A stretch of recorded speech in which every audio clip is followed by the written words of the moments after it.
Longtime Jets nemesis Tom Brady has announced his retirement. Today we'll talk about the handful of times the Jets got the better of him on the Locked On Jets podcast.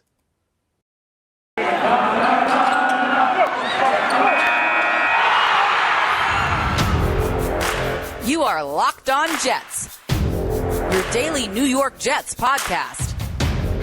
Part of the Locked On Podcast Network, your team every day.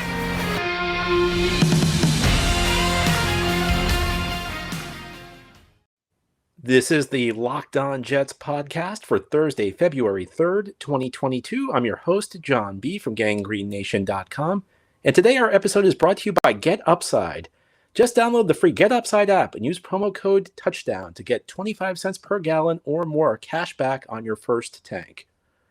Well, as you've probably heard, the legendary quarterback and longtime Jets nemesis Tom Brady retired this week. Brady retires after a career that spanned more than 2 decades with the New England Patriots and the Tampa Bay Buccaneers. He won 7 Super Bowls, and it's national news. In fact, you could say it's international news. I can't tell you how many people I've spoken with who I know don't watch football who asked me, did you see Tom Brady retired? He was that kind of icon, and it can be very frustrating as a Jets fan to say that because this was a guy who tormented the Jets through the years. He threw for over 9,000 yards against them. He beat them for 2 decades straight almost. He won almost 3/4 of the games he started against the Jets from 2001 all the way to a few weeks back when he engineered that 93-yard game-winning drive against Tampa Bay, Week 17. However, there were a handful of times the Jets did get the better of him, and on today's episode of Locked On Jets, we're going to remember the good times, the times where the Jets were able to conquer Tom Brady. Now, of course, Brady and the Jets will forever be tied in history because he stepped into the lineup for New England in a 2001 game against the Jets. In fact, this is how long ago it was. That was the first game the Jets and the Patriots played after 9/11. That year, after the tragedy in September 11, 2001, the NFL postponed the games the following weekend. That was supposed to be week 2 of the season, and those games were moved to January. They were played as the Week 17 games. The league returned the next weekend, and the Jets played the Patriots in Foxborough. And there, of course, there was the famous play in the second half as Patriots quarterback Drew Bledsoe was running toward the sideline, and he was hit on his way out of bounds by Mo Lewis and suffered a serious injury. And Brady came into the lineup a little bit later in the game. And it's kind of unfortunate looking back on it because Mo Lewis is really remembered as the guy who injured Drew Bledsoe, paving the way for Tom Brady to enter the Patriots lineup. And I always use this as a test for Jets fans. What's your view on Mo Lewis? And the answer is that you should view Mo Lewis very positively. Mo Lewis was a great player for the Jets. In the 1990s, on some really horrible Jets teams coached by guys like Rich Kotite, he was one of the few guys worth watching. He was one of the few guys who made that team enjoyable to watch, and there were not many of them. Mo Lewis went to 3 Pro Bowls. He was a tremendous member of the New York Jets. And if you have any criticisms of him, it's ridiculous in my opinion. I mean, what was he supposed to do? He was trying to make a play. He was trying to deliver a hit to a guy who was carrying the football. He did not know he was going to hit Drew, or he was going to hurt Drew Bledsoe. He did not realize that sitting on the bench for the Patriots, that 6th round pick out of Michigan, was going to be the greatest quarterback of all time, a guy who would torment the Jets for 2 decades, a guy who would win 7 Super Bowls, create a dynasty for a division rival. How was Mo Lewis supposed to know that? Come on. Appreciate Mo Lewis if you're a Jets fan. But of course, Brady went into the lineup, and the Jets actually won that game 10-3. Brady entered late in the 4th quarter and put together a pretty decent drive. He drove New England down 10-3 inside the Jets' 30-yard line, but New England ran out of time. They got to 4th and 10 on the last play of the game, and Brady threw an incompletion. So the Jets' record against Tom Brady actually became pretty good. They did win that game. Although Brady's first start against the Jets did not go quite as well. It was at the Meadowlands in early December. The Jets entered the game 7-3. New England was 6-5. They were 2 weeks removed from a loss to the Rams, after which Bill Belichick made what at the time was kind of a controversial move. It doesn't seem that way now, but at the time it was kind of a controversial move because the Patriots had Drew Bledsoe, who had a $100 million contract, who was now healthy and ready to play. And $100 million is a lot now, but in 2001, it was an astronomical contract given where the cap was then. And Belichick decided to stick with Brady. And again, easy to look back on it now that Brady won 7 Super Bowls, but at the time, Brady was playing okay. They were winning games, but it was kind of a gutsy move by Belichick. The game against the Jets in the Meadowlands was the second game Brady started after that announcement, and the Jets blew a 13-0 lead. They lost 17-16. It's a game that will bother me for a very long time, and I'll tell you why. Because the Jets should have won the division in 2001. And that game, and a Week 16 game the Jets played against Buffalo, a Buffalo team that entered that game 2-12. The Jets did not show up. They should have won that game. Those games cost the Jets the division that year. And if the Jets win those games, then they're the 2 seed. They're playing at home in the divisional round. You remember the famous Tuck Rule game? Patriots aren't in that game. You may remember all the snow if you've seen the highlights of that game. The Jets are playing that game in the middle of a blizzard. Who knows what happens? New England's playing in the wild card round. They may have to go on the road to win 3 games. Who knows what happens then? I mean, do the Patriots go all the way to the Super Bowl that year? Perhaps not. And then what do the Patriots do at the quarterback position? Does Brady's career play out the same way? And I'll always look back at those 2 games. The game the Jets lost against New England in Brady's first start against them, and then the game against Buffalo, and wonder, did they lose their best chance to stop that dynasty at the very beginning? Could they have stopped that dynasty before it began? Now, there's a caveat to this. After they lost to Buffalo, the Jets went out to Oakland Week 17 and beat a good Raiders team. The Jets season was on the line then. They needed to win that game to make the playoffs, and they did. Do they play as intensely if they know they're in the playoffs and they're only playing for playoff seeding? That's one you could argue either way, and we'll never know the answer to this. Perhaps the Patriots were just a team of destiny in 2001. Perhaps they were going to win anyway. Perhaps Brady was just destined to be the greatest of all time. I think that's a very plausible argument. Maybe they could have gone on the road and won 3 games. We'll never really know, but those games will always bother me because we don't know. And maybe things could have turned out differently. Maybe the Jets would not have had to live through 2 decades of defeats at the hands of Tom Brady. But that's not what we're here to talk about today. We're here to talk about the handful of times the Jets defeated Tom Brady. And ahead here on the Locked On Jets podcast, we're going to get into some of those good moments between the Jets and the all-time greatest quarterback who just retired this week. Back in 2001, nobody could have known the upside that the 6th round pick out of Michigan had. And I want to tell you about an incredible app everyone who buys gas needs to know about called Get Upside. My listeners are earning cash back for every gallon of gas every time they fill up. Just download the free Get Upside app in the App Store or Google Play right now and use promo code TOUCHDOWN for 25 cents per gallon or more on your first fill up cash back. Don't pay full price at the pump anymore. Get cash back using Get Upside. Just download the app for free and use promo code TOUCHDOWN for 25 cents per gallon or more on your first tank. Some people who drive a lot are making as much as $200 or $300 a year in cash back, and there's no catch. The cash back gets added right to your account. You can cash out anytime to your bank account, PayPal, or an e-gift card for Amazon and other brands. Just download the free Get Upside app and use promo code TOUCHDOWN to get 25 cents per gallon or more on your first tank. Again, that's promo code TOUCHDOWN using the Get Upside app. Thanks again for making Locked On Jets your first listen or your first watch every day. We're now on YouTube, so you can check the show out streaming each day. This is a daily podcast covering the New York Jets. If you like what you see, click the subscribe button and also click the thumbs up button. Really helps us out, and it is greatly appreciated. On today's show, we're talking about the times the Jets defeated Tom Brady. I talked in the first segment about Brady taking the job because of what happened in the game against the Jets in 2001.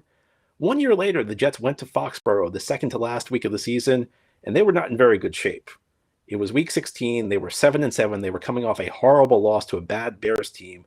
The game was played at the University of Illinois campus because Soldier Field was being renovated that year. Wayne Chrebet had a fumble late in the game, very un-Chrebet-like. It seemed like the Jets were finished.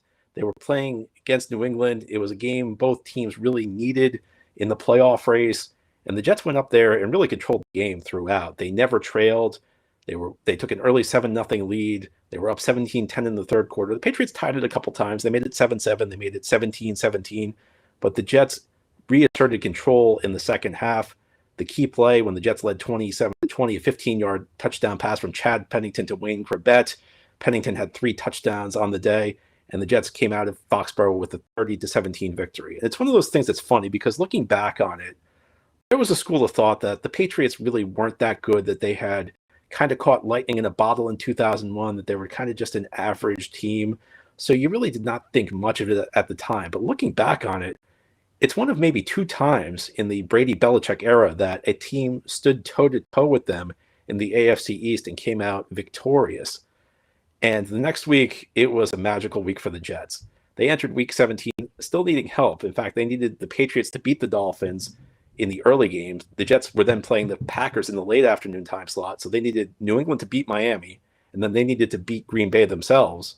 And what happened was the Patriots overcame a late 11-point Miami lead and came back to win in overtime.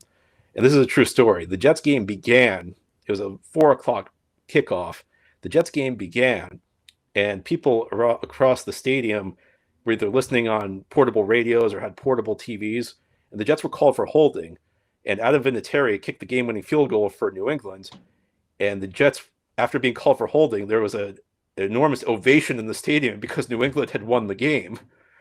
And the Jets went out there and really dominated New England. Pennington had a great game. The Jets took complete control of the second half. And in the process, after beating New England, not only did the Jets win the AFC East, but they also eliminated both New England and Miami from the playoffs. So they repaid the favor New England did for them by beating Miami, by knocking the Patriots out of the playoffs and the Dolphins in the process. It's a pretty good day.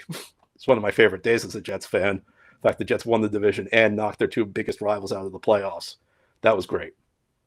Anyway, a few years later, and it took the Jets a few years later to beat New England, the Jets went in 2006 to Foxborough in November. It was a very rainy day, and they came in at 4-4. The Patriots were 6-2. It was Eric Mangini's first season with the Jets, and the Jets were kind of overachieving to this point. Heading into the 2006 season, people did not really believe that they were going to be that good. In fact, they were kind of the consensus pick to be the worst team in the NFL. A lot of people thought they were going to end up with the number one pick in the draft because they had to deal with a lot of bad contracts they had to cut. They had a lot of dead money. They did not seem to have much talent. Chad Pennington was coming off a career-threatening injury, so you were not sure what you were going to get from him. They began the season 4-4, but nobody thought they could beat the Patriots in November. But they went into Foxborough and came up with a brilliant game plan. They had a bunch of, essentially on key passing downs, the Jets had even their defensive linemen, everybody was standing near the line of scrimmage, and the Patriots had a very difficult time identifying the blitzers. They got through. The Jets played a steady game on offense. In the fourth quarter, Chad Pennington hit Jericho Cotchery for a 22-yard touchdown to put the Jets up 17-6. The Patriots came back down the field and scored a touchdown to cut it to 17-14, but the Jets got a stop at the end of the game, came away with an upset victory. And this game is actually famous for two reasons. The first reason is that after the game, Eric Mangini and Bill Belichick had maybe the shortest post-game handshake in NFL history because Belichick was angry with Mangini. And believe it or not, if you were not a fan at this time, you may not believe this, but this was like huge news across the national media in the NFL, how short the handshake was between Belichick and Mangini. And the second reason this game was memorable was, I mentioned this was a game played in the rain. The footing was not good on the field. It was very muddy. After the game, Belichick was so angry that week in Gillette Stadium, the then grass field was torn up and they put turf in. So if you ever see a game at Gillette Stadium, notice the turf. That's because of a game the Jets played against the Patriots in 2006 when it rained and the grass got Belichick angry.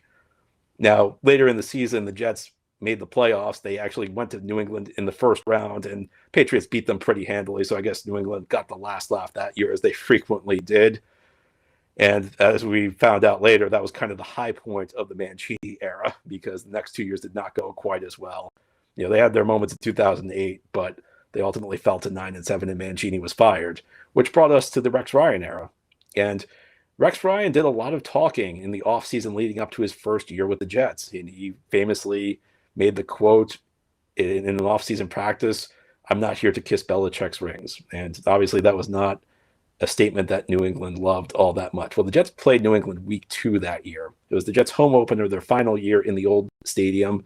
They had gone out and pretty much dominated Houston in the opening week of the season. And there was a lot of hype heading into this game. The Jets were doing a lot of talking. There's talk it could be the September Super Bowl. And the Jets went out there and won 16-9. They had Tom Brady completely confused. I mean, I cannot remember many instances where Tom Brady had no idea where the blitzes were coming from. One of those games was the one I just talked about in 2006 when Mangini had everybody standing. Even the defensive linemen weren't putting their hands on the ground. And the Patriots had a difficult time identifying the blitzers. This was a game in 2009 where Rex Ryan just got the better of Tom Brady. There's no other way to put it. And this was also a pretty famous game in Jets lore because if you ever watch a replay of this game and see the CBS broadcast, Dan Dierdorf, who was a CBS broadcaster at the time, mentions that they spoke with the Jets' number one corner, who said to them, Randy Moss is going to be on Revis Island. Darrelle Revis was following Moss around all game, and that was the game that coined the phrase Revis Island. And Revis actually intercepted a Brady pass where he was targeting Moss deep in the first half. It was a great game. I remember even watching that game on TV. I was mad at myself for not getting tickets because you could feel the electricity in the stands in that game, and that crowd was so loud. It's one of the rare times I think a visiting crowd got to Brady. I think the fans had a lot to do with that because Rex Ryan had generated such enthusiasm, such excitement. The Jets had played so well week one at Houston that even the crowd, I think, impacted Brady in that game. And also at the end of the game, one of the things that I loved was the Jets had dominated New England all game by blitzing, sending blitzers left and right. They held New England out of the end zone, and they did not stop blitzing. They did not play prevent. And I remember Dierdorf commenting that the Jets were playing the anti-prevent defense. And the Jets stood toe-to-toe with New England on that day and beat them. And, of course, the Jets went to the AFC Championship game that year. That's one of the few years where the Jets ended up playing deeper into the season than New England. It was a great, great day. The Jets had a little slump in the middle of that season that included a loss to New England, but great start to the year that included a victory over New England, and then a great finish that brought them all the way to the AFC Championship game. Well, I hope you've enjoyed hearing all of these tales of the Jets defeating Tom Brady, but I've got more of them ahead here on the Locked On Jets podcast when we continue. You know, when the Jets beat Tom Brady, it was frequently an upset. There were not many people betting on them. And no matter who you're betting on in the Super Bowl, BetOnline has you covered with more props and odds and lines than ever before as football continues the march right through the big game in a couple weeks. BetOnline.net remains the best spot for all of your sports scores, podcasts, and news this offseason. And it's not just football. BetOnline has up-to-the-minute info on pro and college hoops, NHL, boxing, and UFC, along with live, real-time updates of current games. Don't wait to take advantage of all the new amazing offers available for the 2022 season. BetOnline, where the game starts. Our episode today is brought to you by RockAuto.com. With the ever-increasing number of makes and models, it's impossible for your local chain auto parts store to stock all the parts you need. Why endure often pointless or seemingly intimidating questioning and wait while the person behind the counter orders the parts on their computer, choosing the only brand their warehouse happens to carry? You have computers with access to RockAuto.com at home and in your pocket, so you should save time and money when using RockAuto. RockAuto is a family business serving do-it-yourselfers for over 20 years, and RockAuto's prices are reliably low for every customer. Go to RockAuto.com right now and see all the parts available for your car or truck, and write Locked On in their How Did You Hear About Us box so they know we sent you. Amazing selection, reliably low prices, all the parts your car will ever need. RockAuto.com. This is the Locked On Jets podcast on this Thursday, talking about the glorious moments when the Jets defeated Tom Brady. And there were not many of them through the years. Brady beat the Jets 30 times, but the Jets did get the upper hand a handful of times. And we're talking about those games today. Let's move ahead to 2013. And this was another season where the Jets were expected to be terrible. The consensus was they were going to be the worst team in the NFL. They did not do quite as well as 2006. They did not make the playoffs, but they did go 8-8. And one of the victories came in a fall game against New England at home. And it kind of felt like New England was in control of the game early. The Jets defense was having a tough time stopping them. Patriots jumped out to a 21-10 lead at halftime. Then early in the third quarter, there was a play that turned the game around. And Brady misfired. He did not misfire much against the Jets, but he misfired on this play and was intercepted by Antonio Allen. He was trying to target Rob Gronkowski. There, through the years, has been all of this discussion about Antonio Allen being a good player, and I think a lot of it comes from this one play where Gronkowski frankly beat him, but the Jets got a big touchdown there to cut it to 2017. Later in the third quarter, Geno Smith had an 8-yard scramble for a touchdown. The Jets were in business. They had a lead. They extended that lead to 6 points. New England got a field goal in the fourth quarter. Then Brady took over from the 8-yard line, and as he's done so often in the waning moments of regulation, he drove the Patriots into field goal range. The Patriots were able to kick a field goal to send it to overtime. It just had a bad feel, but the Jets got a stop at the beginning of overtime. Then they put together a long drive they got on the precipice of field goal range and made a very odd decision to have Nick Folk attempt a 56-yard field goal, which he missed. However, New England made an uncharacteristic mistake on that play. They had a guy line up over the center, which was a 15-yard penalty, and Folk got a second chance a few plays later and nailed a field goal to win it. The Jets had a win. The team, again, that was supposed to be the worst team in the NFL, just like in 2006, had a victory over Tom Brady. Then in 2015, the Jets entered a Week 16 game at home, needing a victory against their rival, the Patriots, and they jumped out to a great start. They were up 17-3, and then they made a big mistake. There was a Ryan Fitzpatrick fumble that was returned for a touchdown. Again, late in the fourth quarter, Brady put together a drive. The Patriots were down 7. Twice on fourth down, he hit Rob Gronkowski. The Patriots ended up scoring a touchdown to send the game to overtime. It just had a feeling of doom for the Jets. But then came the coin toss, and Bill Belichick made a very odd decision. The Patriots won the coin toss, but Belichick decided to defer. He decided to take the wind. So the Jets got the ball to begin overtime, and the big play was a Quincy Enunwa 48-yard catch and run on a short pass to the left side. That was followed by a Brandon Marshall 20-yard reception from Ryan Fitzpatrick, and the game ended without the Patriots seeing the ball on a Ryan Fitzpatrick touchdown pass to Eric Decker. The Jets had a big win. As we learned later, that was kind of the high point of the Todd Bowles, Mike Maccagnan era, because the Jets, who were in position to make the playoffs, went up to Buffalo the next weekend and lost to a very mediocre Bills team with everything on the line. That one moment where they beat Brady was kind of cool, when they beat him in overtime, when the Patriots lost in part because their coach inexplicably did not take the ball in overtime. That was a fun victory. You may have noticed that I skipped over a game, though, and this is the game I wanted to end on, because I think if you are a Jets fan who was not around to experience the Super Bowl III victory and the AFL championship game that preceded it, there's a good chance that this game is probably your best memory as a Jets fan. It was the 2010 divisional playoff game when the Jets went up to Foxborough, and there were not many people who thought the Jets could win that game, because 6 weeks earlier, the Jets had gone into Foxborough for a Monday night game at 9-2. The Patriots were also 9-2. This was not just for the AFC East. This was for first place in the conference, for the 1 seed. And the Jets went up there and got embarrassed. They lost 45-3. If you don't count games where they were eliminated, if you don't count games where somebody was injured, like Vinny getting hurt against the Patriots week 1, 1999, if you eliminate the elimination games and the injury games, that's probably the worst regular season loss I've ever seen the Jets have. It was just so painful because you went in feeling so confident and you just got crushed. And the Jets had actually beaten New England earlier that year. So you went into this game feeling pretty good. Jets beat New England week 2 that year, 28-14. It was a rematch of the Revis-Moss game where Moss actually got the upper hand on Revis. He scored a touchdown when Revis pulled his hamstring in the first half. Antonio Cromartie switched on to him in the second half and kind of shut Moss down. Mark Sanchez went out and threw 3 touchdowns. So the Jets had a victory over New England heading into that game. And Patriots went out and crushed the Jets 45-3. They went 14-2 through the regular season. It felt like they were unbeatable. At least a lot of people would have said that. And the Jets did not get off to a good start in the game. Patriots were rolling right down the field again. The Jets defense could not get a stop in that Monday night game. The divisional round comes around. The Patriots are driving. They're getting first downs at will. And then Brady misfires. And David Harris picks him off, almost runs it back, gets the Jets inside the red zone. The Jets actually missed a short field goal after this, but that play by Harris turned the game around. I'm not sure that the Jets win this game if that play doesn't happen, because I think that play gave the Jets confidence. It gave the defense a chance to kind of get a deep breath, calm itself down, say, okay, we can get a stop.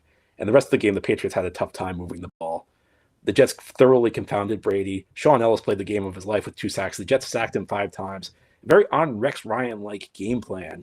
The Jets were not blitzing frequently. In fact, frequently they were dropping 8 guys into coverage. And essentially they were mixing their looks at Brady, but they were also clogging the middle of the field where the Patriots liked to throw, where he liked to throw to Welker, where he liked to throw to his tight ends.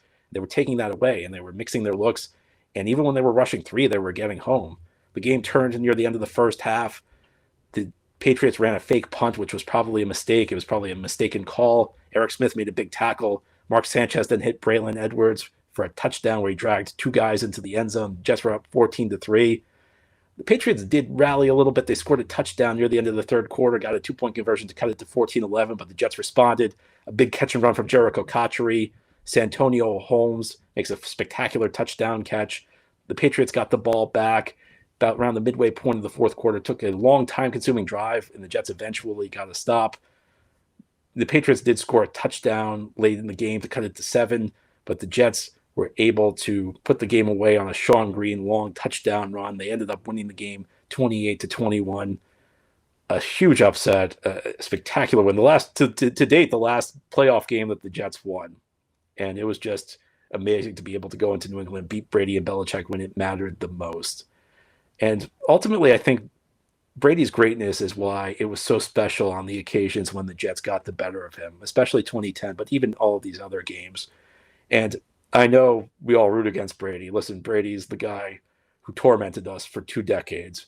But as you were rooting against him, I hope you got a chance to at least appreciate some of the greatness because, and I know this is tough for me to say as a Jets fan, it's probably tough for you to hear. We may never see anybody like Tom Brady again. We may never see anybody operate at that high of a level for that long. So while you were rooting against him, while you were frustrated, while you wanted to see the Jets beat him badly, I hope you got a chance, at least occasionally, to appreciate what you saw because that was true greatness. And that's what made it so special when the Jets did beat him. That's all for our show today. Thank you for listening. This has been the Locked On Jets podcast, part of the Locked On Podcast Network. The show is free and now available on all platforms, including YouTube. If you listen on a podcast source and you like what you hear, subscribe and give it a 5-star review. If you like what you see on YouTube, subscribe and give it a thumbs up. It helps us out quite a bit. Really appreciate it. Hope you have a great Thursday, everybody. We'll be back tomorrow to close out the week.